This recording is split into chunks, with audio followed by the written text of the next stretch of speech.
प्रभु यीशु मसीह में स्नेही बंधुओं, हमारे पिता ईश्वर और प्रभु यीशु मसीह आप लोगों को अनुग्रह तथा शांति प्रदान करें।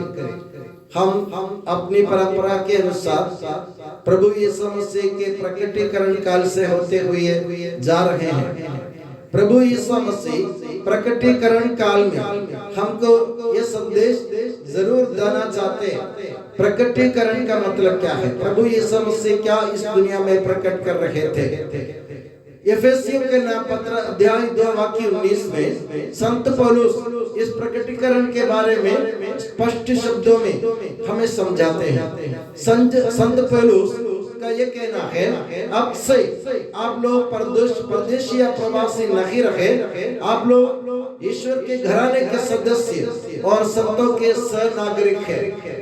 इसलिए आप लोग परदेशी नहीं है, आप लोग प्रवासी नहीं है, आप लोग अनाथ नहीं है, आप लोगों को उम्मीद और आशा दिलाई गई है। प्रभु यीशु मसीह अपने बपतिस्मा ग्रहण करने से इस दुनिया को यह सत्य प्रकट कर रहा था कि हम लोग अब तक प्रभु यीशु मसीह के बपतिस्मा लेने तक हम लोग पाप की स्थिति में थे। हम लोग इस दुनिया में परदेशी थे, हमारे पास कोई आशा नहीं थी, उम्मीद नहीं थी। हम लोग अपने पाप में मर रहे थे, कुकर्म कर रहे थे, हर रोज हम राह भटके चल रहे थे, हम दिशाहीन हो गए थे। हमको ये मालूम नहीं था कि हमें किस तरह जाना है और किसकी ओर जाना है। मगर प्रभु यीशु मसीह ने बपतिस्मा ग्रहण करते हुए हम लोगों को एक रास्ता बता दिया कि मैं ही हूँ रास्ता, जिससे होकर चलोगे तो तुम प्रभु ईश्वर के पास, पिता ईश्वर के पास पहुंच सकोगे। रोमियो के नाम पत्र में और गलातियों के नाम पत्र में संत पौलुस बार बार प्रकटीकरण के मतलब हम लोग को समझाते हुए कहते हैं, अब से आप लोग प्रभु यीशु मसीह के चेले होने के नाते, प्रभु यीशु मसीह के बपतिस्मा ग्रहण करने के कारण आप लोग प्रभु पिता ईश्वर की संतान बन गए हैं। आप लोग प्रभु यीशु मसीह के संतान बन के आप लोग दास नहीं हैं। रोमियो के पत्र में संत पौलुस कहते हैं, आप लोगों को फिर से भय में रखने के डरने के आत्मा आपको प्रदान नहीं किया गया है। आप लोगों को ऐसा आत्मा प्रदान किया गया है जिससे प्रेरित होकर आप प्रभु ईश्वर को, पिता ईश्वर को पिता के रूप में पुकार सकते हैं। पुराने विधान में आप देखेंगे तो आप जान जाएंगे कि प्रभु इस्राएली लोग प्रभु ईश्वर को कभी पिता के नाम से नहीं पुकारते थे। वे लोग समझ रहे थे कि हम प्रभु ईश्वर के दास हैं। वे प्रभु को सूचित करने के, प्रभु को संबोधित करने के लिए वे अलग अलग शब्दों का इस्तेमाल करते थे, मगर एक बार भी उनमें से किसी का साहस नहीं हुआ कि प्रभु ईश्वर को पिता के रूप में पुकारे। वे लोग प्रभु ईश्वर को सेनाओं के प्रभु कहते थे, राजा धीराज कहते थे, सर्वोच्च प्रभु कहते थे, मगर उनमें से किसी का ये साहस नहीं, कभी नहीं हुआ कि वे लोग प्रभु ईश्वर को पिता कहे, क्योंकि वे लोग दास थे, वे गुलाम थे, इसलिए वे अपने को प्रभु ईश्वर के गुलाम समझते थे। पुराने विधान में आप कहीं भी प्रभु ईश्वर को पिता के रूप में पुकारते हुए नहीं सुनेंगे। मगर जब से प्रभु यीशु मसीह दुनिया में आए, जब से उन्होंने बपतिस्मा ग्रहण किया, तब से हमको ये साहस दिया गया, हमको ये उम्मीद दी गई और हम लोग को ये भरोसा दिलाया गया कि हम लोग बिना डर के बेहिचक अपने प्रभु ईश्वर को पिता के रूप में पुकार सकते हैं।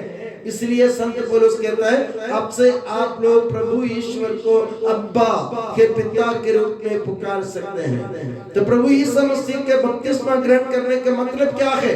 प्रभु ईश्वर ने प्रभु यीशु मसीह के बपतिस्मा द्वारा हम लोगों को अपने संतान के रूप में स्वीकार किया है।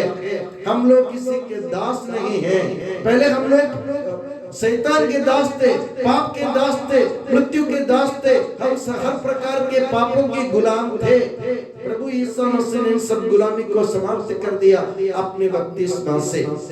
इसलिए अब से आपको क्या करना है? सच्ची संतान की तरह, प्रभु पिता ईश्वर की संतान की तरह दिल खोलकर, तन के खड़े होकर, सीने तान कर आप लोगों को पिता ईश्वर को, प्रभु ईश्वर को पिता के रूप में पुकारने की जरूरत है। जब प्रभु यीशु मसीह से शिष्यों ने अनुरोध किया, प्रभु यीशु मसीह की दुनिया छोड़ के जाने से पहले पहले शिष्यों ने अनुरोध किया कि हमें प्रार्थना करना सिखाइए, तो प्रभु ने एकमात्र प्रार्थना सिखलाई थी उन लोगों को। कौन सी प्रार्थना सिखलाई प्रभु ने? प्रभु ने कौन सी प्रार्थना सिखलाई अपने शिष्यों को, अपने चेलों को? प्रभु ने सिखलाया, जब तुम प्रार्थना करो तब धन्यवाद देते हुए इस प्रकार कहो, हे हमारे पिता जो स्वर्ग में है। तो ईश्वर हमारे पिता है, हम दिल खोलकर उनको पिता के रूप में पुकार सकते हैं। यही बपतिस्मा का संदेश है, प्रकटीकरण का संदेश है। ईसा मसीह ने प्रकट कर दिया कि लोगों को, ये दुनिया को, इस संसार को प्रकट कर दिया कि प्रभु ईश्वर हमारा पिता है। हम बेहिचक उनको पिता के रूप में पुकार सकते हैं। अब तक हमारे बपतिस्मा से लेकर अब तक इसी वक्त तक हम लोग रोज ये हमारे पिता की प्रार्थना बोल रहे थे, पर आपने कभी नहीं सोचा कि प्रभु ईश्वर को पिता किस कारण कहते हैं। पिता ईश्वर को हम पिता इस कारण कहते हैं कि प्रभु ईसा मसीह ने हमको प्रभु ईसा मसीह की प्रभु ईश्वर की संतान बना दी है अपने बपतिस्मा के द्वारा। पहले हमारी हिम्मत नहीं थी, हमारा भरोसा नहीं था, और हम लोगों में कोई आशा नहीं थी। अब आशा है, भरोसा है, उम्मीद है, और हमारे पास साहस है, हिम्मत है। इसलिए हम किसी के दास नहीं है, इस दुनिया में किसी व्यक्ति या वस्तु के हम दास नहीं है, हम प्रभु ईश्वर की संतान है। तो अगर आप प्रभु यीशु मसीह के संतान बन गए हैं या प्रभु ईश्वर के संतान बन गए हैं, तो आपको प्रभु ईश्वर की संतान की तरह आचरण करने की जरूरत है।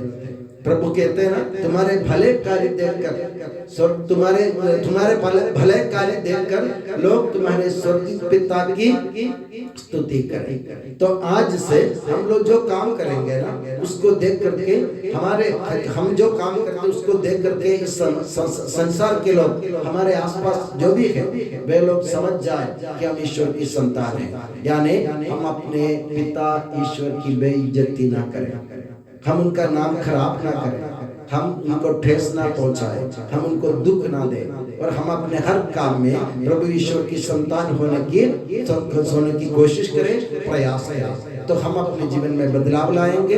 जब अभी मैंने पहले भी आपसे कह चुका हूँ कि जब भी मैं केरल जाता हूँ, लोग 2 दिन बाद मिलते हैं तो कोई पहचान नहीं पाते, तो मैं अपनी पहचान कैसे बताता हूँ आपका मालूम? मेरे पापा को लोग काका कहते हैं, अभी भी काका कहते हैं। बहुत साल पहले गुजर गए, 13-15 साल हो गए मेरे पापा के गुजरने के बाद, फिर भी लोग मेरे पापा को काका के नाम से पुकारते हैं। वे बहुत इज्जत रखते थे। अभी भी पिछले दिन भी मैं आने से पहले किसी ने मेरे से पूछा, फादर हम आपको पहचान नहीं पा रहे, तो मैं बोला मैं काका का लड़का। तुरंत वे बोले, अरे हमसे भूल हुई, काका के लड़का को पहचानना चाहिए। तो अपने पापा की इज्जत बरकरार रखना मेरा काम है। मैं ऐसा काम करूंगा केरल जाके ताकि लोग समझ जाए कि मैं काका का लड़का हूँ, काका का नाम खराब नहीं करना। इसी प्रकार हम लोग अगर ईश्वर की संतान है, हमारे कार्य करने के कारण या हमारे किसी कार्य के कारण या किसी भी प्रकार के हमारे व्यवहार के कारण पिता ईश्वर का नाम नहीं बिगड़ना चाहिए, उनकी इज्जत खराब नहीं होनी चाहिए। इसलिए हम ईश्वर की संतान की तरह आचरण करें, और ही ये प्रकटीकरण काल का संदेश है। और मैं दुआ करता हूँ कि प्रभु यीशु मसीह और माता मरियम आप सभी को हमेशा अपनी नियामत की छत्र छाया में सुखी और सुरक्षित रखे, पिता, पुत्र और पवित्र आत्मा के नाम पर, आमीन।